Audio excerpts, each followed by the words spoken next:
Hi everyone, Deb here from Snap Happy Sewing.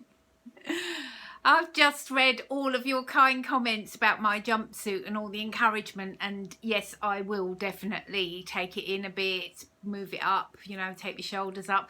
But you know what, I have to say, it's you guys that keep me going. Thanks for your encouragement. I'll keep going whenever I can. Right, so this video is going to be about my thoughts right now at the turn of the year and what I'm planning to be doing in 2020.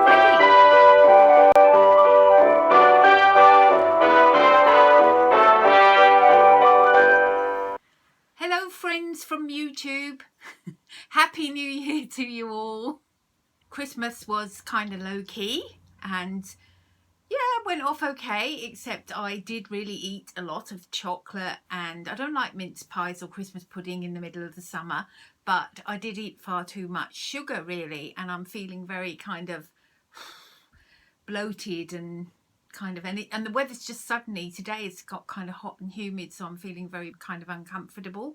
And I notice when I feel like that I don't like wearing, I don't feel good in my clothes, and therefore I don't sort of experiment or dress up or anything like that. I just feel bad about my body. I know that will pass if I stop eating the rubbish and just get back on track again. I will start to feel better, so I'm going to do that. Interestingly, a few days of eating a lot of sugar and I had a cold sore, a slight infection in my eye, tummy ache. Yeah, thinking about that, I want to do a bit more exercise and I want to eat a bit better. And I mean, look, hey, these are not like, I'm not going on a diet, I don't believe in diets, but I do want to try and perhaps eat fewer carbs and more vegetables, and just try a little bit, just take it up a notch more. And maybe my exercise, I mean, I have managed to build a regular exercise habit. If you're interested to know how I did that, just let me know in the comments below. But now I want to just take it up a slight notch and maybe do something a little more strenuous a couple of times a week. What else? Oh, sleep. Oh, I am so bad at going to bed on time. I'm a total night owl. So what I'm going to do is I'm going to try for the whole month of January being tucked up in bed by 11 p.m. So most nights I'm going to try being tucked up by 11 p.m. and see what happens. See if I do manage to fall asleep, see if I do really do better. I have to say, doing like crafts and sewing, especially late at night, it's something I've done quite a bit of, and that is not a good idea. I need to pack it in possibly 2 hours earlier, maybe 9 o'clock, which doesn't really give me a lot of time for sewing on a work day. I just think that sewing, I don't know why, maybe it's because it's quite, you know, mentally challenging as well. Well, it is for me. Maybe you know what you're doing, but half the time I don't. I think sometimes that it just gets my mind racing too much, so it's not a good activity to prior to bed. So I am prioritizing health in 2021, which I guess probably to some of you guys sounds a bit odd, because we don't live with the fear of COVID in community transmission. I mean, okay, we've always got to be vigilant about keeping it out of the country, but generally we're not living with the threat of it. I'm 60 now, and I want to take care of myself now so that I can live a good life in my retirement, which won't be too far away, hopefully. What have I got going on? Now, these are the ones that got stalled before Christmas. This is the Shemanius top. I stalled out here on this front placket. I don't know if you can see it. I'm going to have another good read of how that was supposed to finish, and then have a go at finishing it. I'll be able to finish it and make it look good, but I'm not sure that I've really got the right, that's the pattern designer. And then there's this one as well, and this one of course is that jumpsuit that needs to be taken in, the shoulders done, yeah, zip put in the front. So there's a few things there to do, and then I'll finish them when I'm good and ready.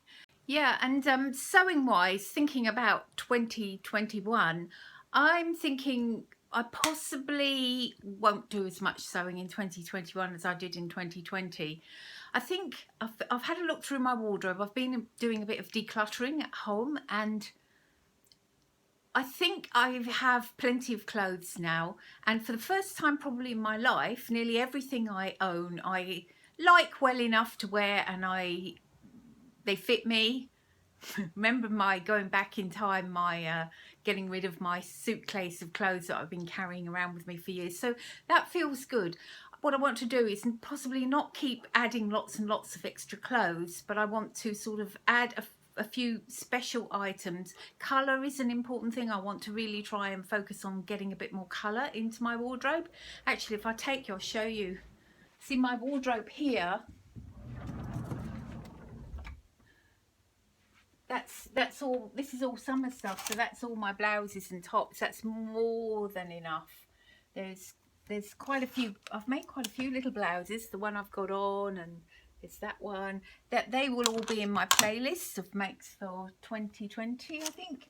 These are the Melody Dolmans. I made these, and actually they work really well for work, you know, blah blah blah. So that's my summer clothes. I don't have that huge wardrobe, so that's mostly blouses, and then I've got some dresses. So I don't know how many blouses I've got, but an awful lot of those now, possibly 80% of them are me mades. I like them. If I make more blouses, then I want to be making blouses that are nicer even, than that I can basically put one in and take something out. Now I noticed with some summer clothes, for instance this dress, it was a charity shop dress, and I've altered it about a bit, added a frill to it because it was a bit short. If I can show you that, added a frill to it. I do still like it, and I probably will wear it this summer.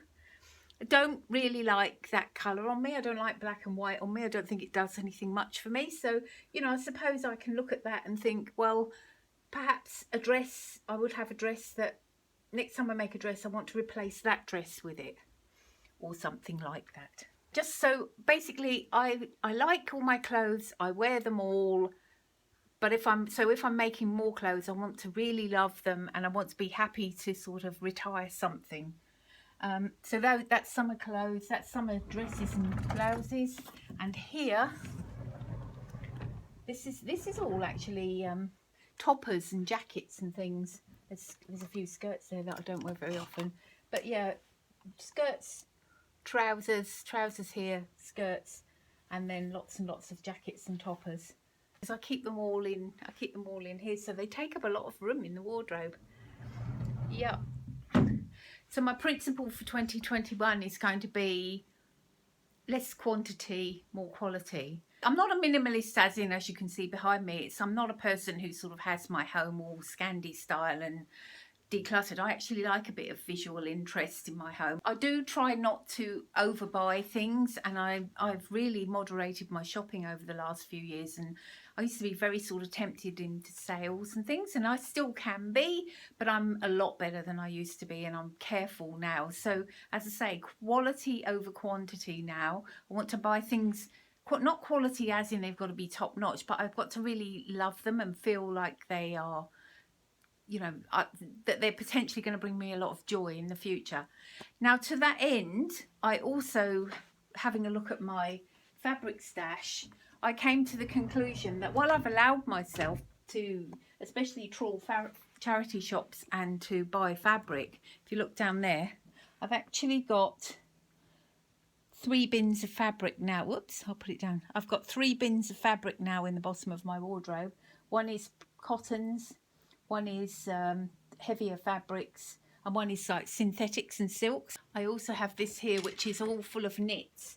Now that, I've decided that that is enough fabric. I shouldn't be filling any more containers, and if I'm not able to use the fabric I'm buying, then I probably need to destash some. I've put it for sale on Trade Me, which is kind of like our version of eBay, because I think I've got 28 pieces of fabric listed, and an awful lot of them have been listed at $1 reserve, and that's because basically I'm just going to let whatever they come to in the auction, that's fine.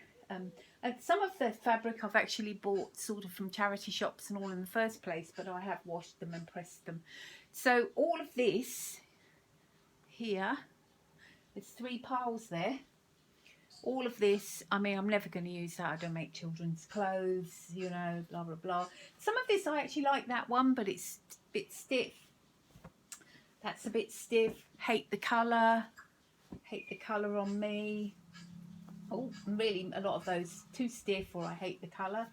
And some of the others are kind of a bit synthetic-y as well. So I'm happy to let them go and make the space in my fabric stash instead. Oh, and I must show you the fabric that I've bought now. I have, this probably sounds like hypocrisy because I've just told you how I try not to be a person who's seduced by sales, and now I'm going to show you how I was seduced by the sales.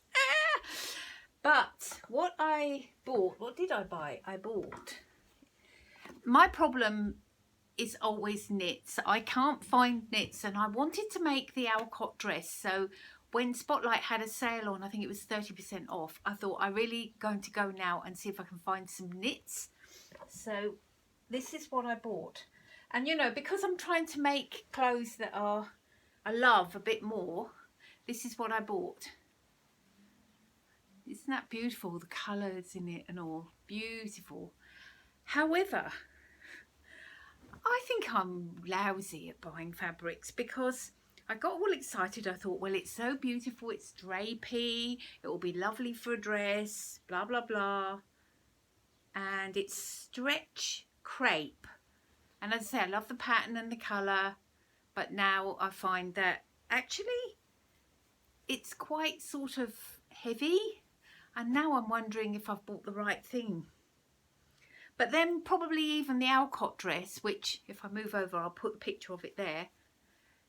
I suppose you could wear it with a jumper underneath and wear it on, you know, in the shoulder seasons as well.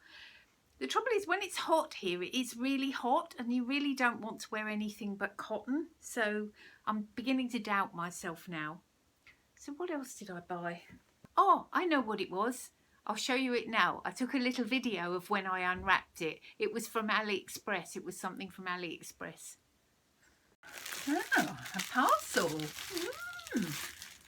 Don't get many parcels, and that one feels like it might be material. Let's have a look. Look at that. This is from AliExpress. This is my arts and crafts like fabric. It's taken a while to come, a couple of months. I think that might be due to our size. Oh my goodness, how beautiful is that? Isn't that lovely? Oh, I love it. It's so long ago since I ordered it, I can't tell you how much it was. Oh, look at that one. Just beautiful. Actually, my house is an arts and crafts house. Not that I've got a whole lot of arts and crafts look in it, but when I saw this fabric, I was delighted. I thought I will give it a try, and it does look good. Well, that's my lot for today. I hope you've managed to follow that. It's probably a bit of a mishmash of a check-in. I want to do some reflecting on what my Make 9 was like and what I thought my sewing year would be like in 2020. So I may make that as my next video. But until then, keep sewing, stay safe. See you soon. Thanks for all of your support and all of your warmth, because it means the world to me. Bye. Happy New Year.